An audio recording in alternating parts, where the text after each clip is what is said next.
Hello, hi, good afternoon everyone. I'm Aditi, your English educator, and in today's session we are going to talk about this one particular exam which was about to happen but उसके forms फिर से reopen हो गए हैं।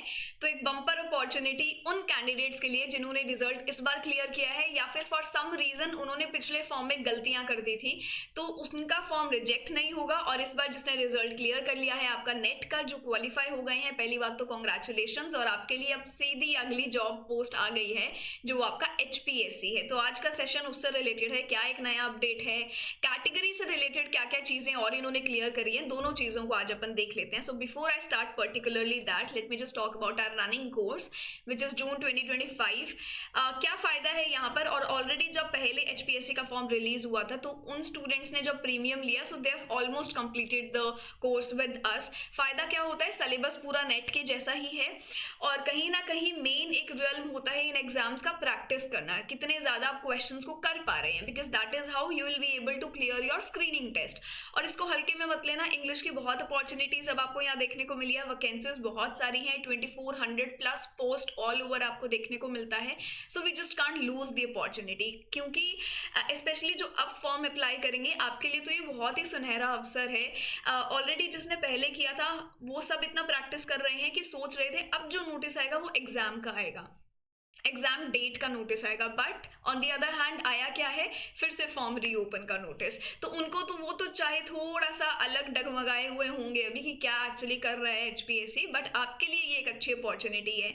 तो किन किन चीज़ों का आपको ध्यान रखना है वो ज़रा सुन लेना। और यहाँ पे रिजल्ट की खुशी में, नेट का जो इस बार रिजल्ट आया JRF अड्डा पर बहुत अच्छा रहा है, उसकी खुशी में आपको यहाँ ये डिस्काउंट भी देखने को मिलता है on all our premium courses. R20 आप लगा सकते हैं। इतना ही नहीं, अपन संडे को एक मीटअप भी कर रहे हैं जयपुर में, तो आप बिल्कुल इनवाइटेड हैं। आप में से जो भी आ सकता है बिल्कुल आप आइए, टीम के साथ कोऑर्डिनेट करिए। आपके कोई भी फ्यूचर प्लान्स हैं, फर्दर डिस्कशंस है, आप किसी के साथ भी कर सकते हैं वहां पर आकर। So good platform to actually engage and interact. ठीक है, तो 2 मार्च को अपन मिल रहे हैं, और एक बार बात कर लेते हैं कि अपडेट आया क्या है ना। तो भाई अपडेट आया है कि आपके फॉर्म्स को अब रीओपन किया जाएगा। बहुत सारे इस बार स्टूडेंट्स बोल रहे थे कि मैम नेट के बाद क्या, व्हाट नेक्स्ट यही है, आप भी के लिए ही ये हुआ है। बहुत बोल रहे थे कि मैम अब पता नहीं वैकेंसी कब आएगी, हमारा मिस हो गया था। पर इस बार आपका रिजल्ट हो गया है क्लियर, तो फिर ये आपके लिए एक अच्छी अपॉर्चुनिटी है। अब कहीं ना कहीं अपन मान सकते थे कि इस बार एग्जाम डेट का ही नोटिस आना था, जो कि अब एग्जाम नहीं होगा, अभी तो ये रीओपनिंग होगा, फिर फॉर्म्स बंद होने के बाद एग्जाम का कुछ प्लान आएगा और फिर एग्जाम कंडक्ट होगा। तो हम मान सकते हैं कि अराउंड अबाउट हम मई तक पहुंच जाएंगे ये सब को फॉलो करते हुए।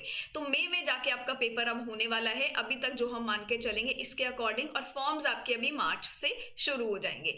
ठीक है, एक बार मेरे साथ देख लो कि फॉर्म में क्या बात करी गई है, स्पेशली कैटेगरी को लेकर, ताकि आपको थोड़ी सी चीजें क्लियर हो जाए।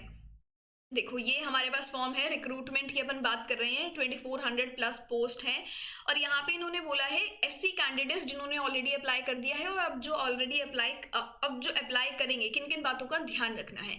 जिसने ऑलरेडी अप्लाई कर दिया है, क्या उन्होंने अपनी रिस्पेक्टिव कैटेगरी मेंशन करी है, क्या नहीं करी है, तो अब आप उसको अपडेट कर सकते हैं। कैटेगरी मतलब DSC और OSC, और फिर इनका आपको सर्टिफिकेट भी देना है, वो भी अपलोड करना है, और फिर उसके बाद आपको ये सारी चीजें चेक करके साइन करना है, and then you have to upload.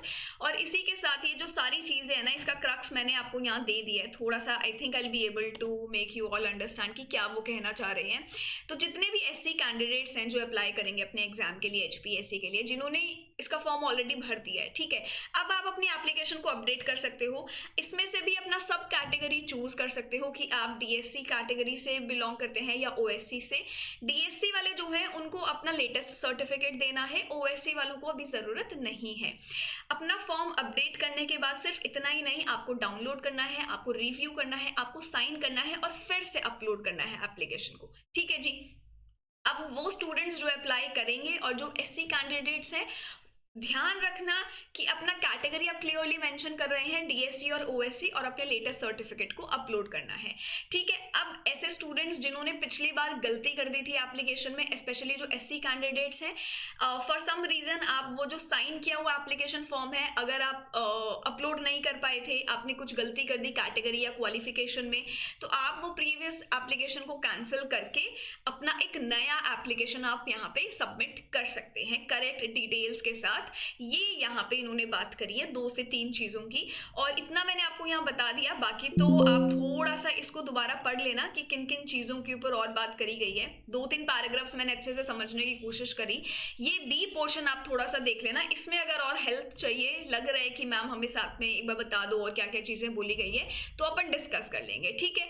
But make sure that now you are getting back to study. जिन्होंने अभी पेपर क्लियर किया है इतनी दिक्कत नहीं होगी, बट इतना आसान भी नहीं होगा क्योंकि पेपर इस बार सब्जेक्टिव भी है।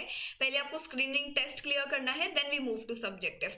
और तैयारी करना इतना मुश्किल भी नहीं होगा क्योंकि आपका जो सिलेबस है वो नेट के जैसा ही है, वही सेम यूनिट्स है, वही सेम सिलेबस है, डिट्टो 10 का 10 यूनिट्स, ठीक है। और लग रहा है हमें थोड़ा प्रैक्टिस की ज़रूरत है, तो एचपीएससी का एमसीक्यू बैच ऑलरेडी चल रहा है, ऑलरेडी मैंने कुछ क्लासेस ले ली हैं, उसको आप कवर कर सकते हो। बाकी मैं और आपके साथ लाइव अब लेती रहूँगी, तो मेक श्योर कि अगर आपको इसमें एनरोल करना है तो आप टीम के साथ कॉन्टैक्ट करो, कॉल करो, और इसमें आप बैच में एनरोल कर सकते हो या फिर जेआरएफ अड्डा की एप्लीकेशन में जाके एनरोल कर सकते हो, ठीक है। Any of the doubts, any of the questions if you have related to the certificates, related to the changes made, let me know. I'll make a proper clear video again then. I hope this helps. Take care of yourselves. Wishing you all the best for your preparation. Thank you so much.